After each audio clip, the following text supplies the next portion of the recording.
Hey, welcome back. So today what we're going to do is we're going to continue on with the next section, and I am going to show you how I finished off the grid square movement game. So I'm just going to switch over here to the screen and camera view, and I'm going to show you a preview of what I've done here. So you remember last time I set up these graphics? I set up these graphics and I made them click and drag. Click and drag. This one drags anywhere you want and drops in. This one snaps to grid. So now what I've done is I've added that when they touch, a combat roll will happen here, and there will be a determining outcome. And whoever loses is in red. And the determining outcome is simple. It's a six-sided dice roll. The highest roll wins. So bring York over. There. So the skeleton got a 6. The orc got a 2. The 6 won. So the orc took a hit. So he's in red. If I move them away from each other, that disappears. So what I need to do, I guess, is also set it back. Put a life counter on these, make their movement randoms or whatever, if I was going to extend this. And I should have that clear away when they move away again. However, I'm just going to run that one more time. Move the orc forward, snaps to grid. Combat roll, 1 to 1. Nothing changed because I set it so that if it only was if one was greater than the other. So we'll move them apart. That disappeared. Move them together. This time the skeleton again beat the orc, and the orc lost. So what I did in here was I set up at the beginning of the scene, I've hidden this new text and this background box. They are just a text and a simple gray graphic that I just put here, set them to the GUI level, set the Z order of the gray box here to 7, and of the combat roll to 8. So that's over here, so that they're in the same layer, however they're at different layers of that layer, or different levels of that layer. So back over to here. So then I've also at the beginning of the scene enabled the glow effect on the orc, turned it off with a no. Enabled the glow effect on the skeleton, turned it off with a no. Because over here,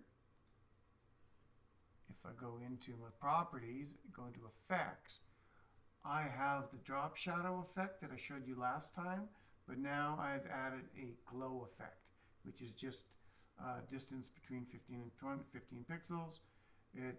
Inside strength is 2, so it goes towards the inside of the image 2 pixels and towards the outside 3 pixels. So it's slightly stronger to the outside than the inside.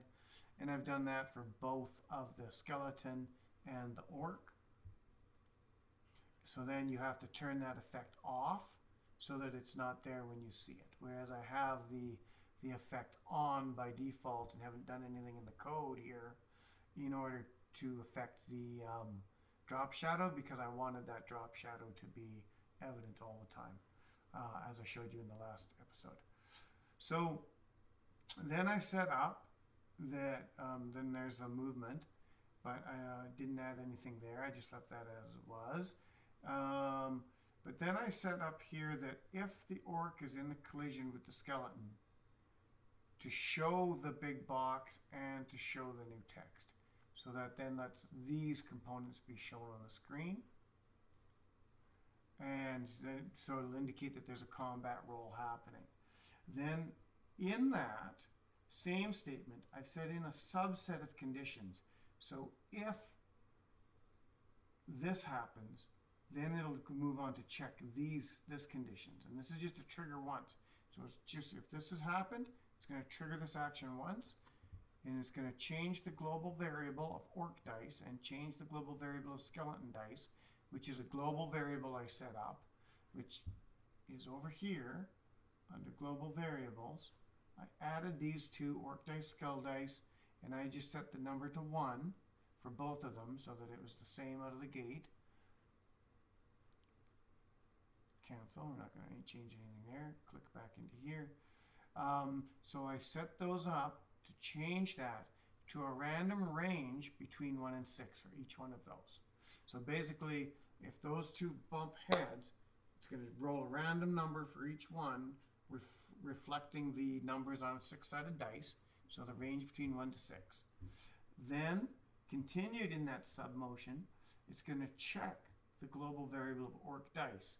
And if it's greater than the number of the skeleton dice, which was set up here, then it's going to enable the glow on the skeleton and turn that on.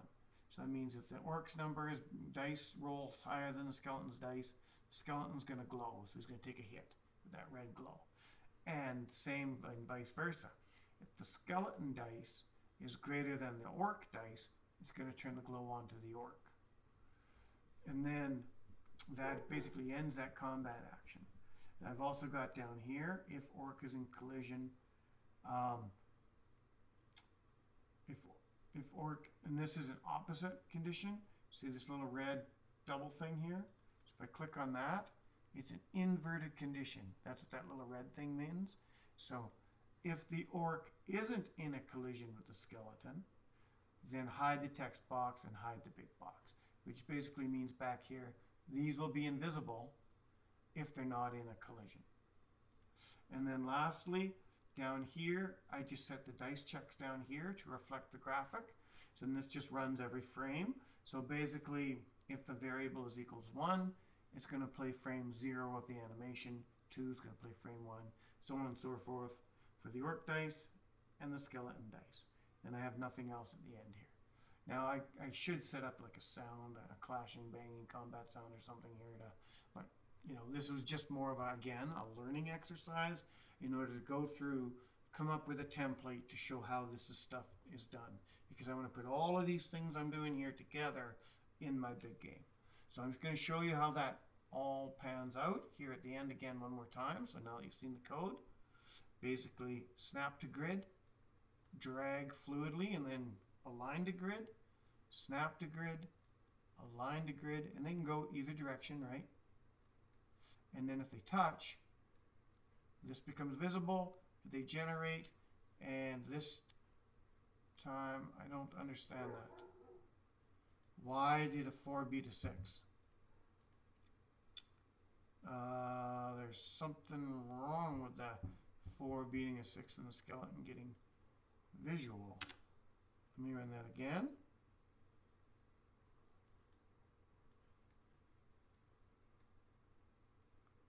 Three to 6. Yeah, nobody got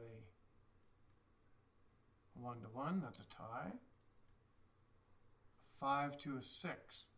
And yet the skeleton is... Did I just mess something up in my logic flow? That was working perfectly beforehand. To 0, 1, 2, 3, 4, 5.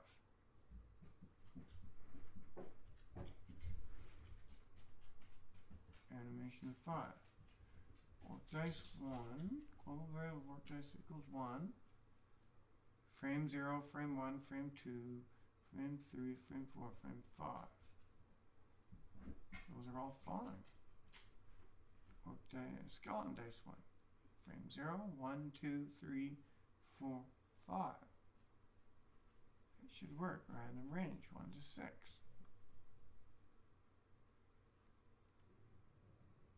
It's really weird. The logic makes sense. 3 to 3. So that one was a tie. I don't know why that's... You know what? It's not solid integers, I bet. I bet it's truncated integers.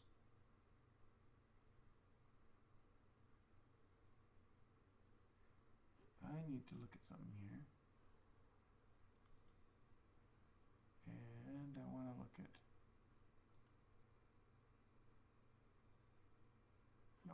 cancel, sorry, dice. Animation 0 warp dice. Frames. Frame 1, 2, 3, 4. Oh, maybe I didn't have to go with frame 0. Cancel.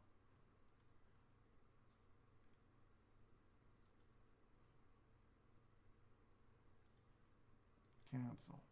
Let me go back to here. This might be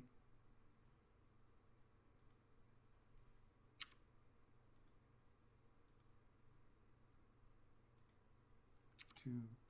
Just quickly fixing this. Oh. 3.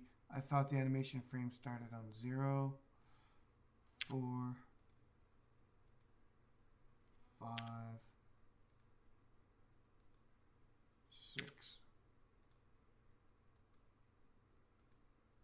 1,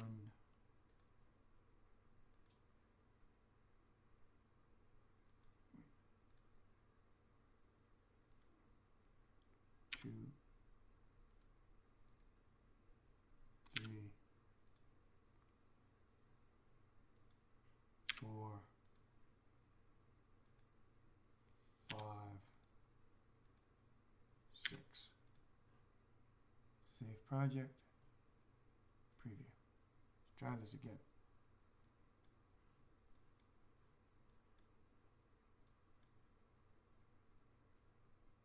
Six beats a 2. However, the dice began on frame 2, so it does start on frame 0 like I thought. So there's something just going on there. I'm not sure what. Oh, I have 2 1s. 1.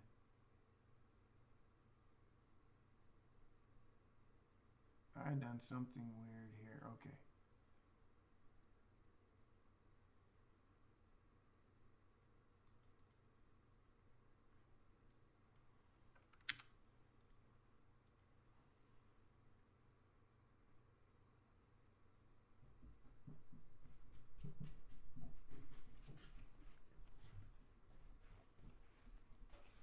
All right, well, that's all I really need to do. I'll figure that out, but basically, just from my knowledge of where the frames go, I'll figure that out.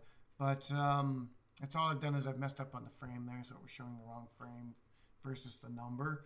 So basically what was happening was in my, cancel. If my frames don't line up properly to the number, then it would show the next value. So basically, if there was a 4 versus a 5 or whatever, one might actually be a 5. Like the numbers just weren't. I had them different frame rates on the 2 different dice rolls, so the graphic wasn't matching up to the actual number generated. So easy enough. I'm going to sort that out just for my own peace of mind, but I'm basically moving on.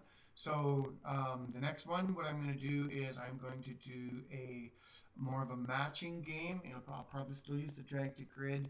And what I'm going to do is do a matching combining, basically where I can take some gems or something, or even just some colored bubbles for ease of sake, match them together, and then build up on the other side like a bigger thing as it progresses. And just kind of like a match 3 game or a Candy Crush sort of thing or something. So I'm going to do something along those lines to work out those dynamics in the next one. So anyway, have a great day, and I'll see you in the next one.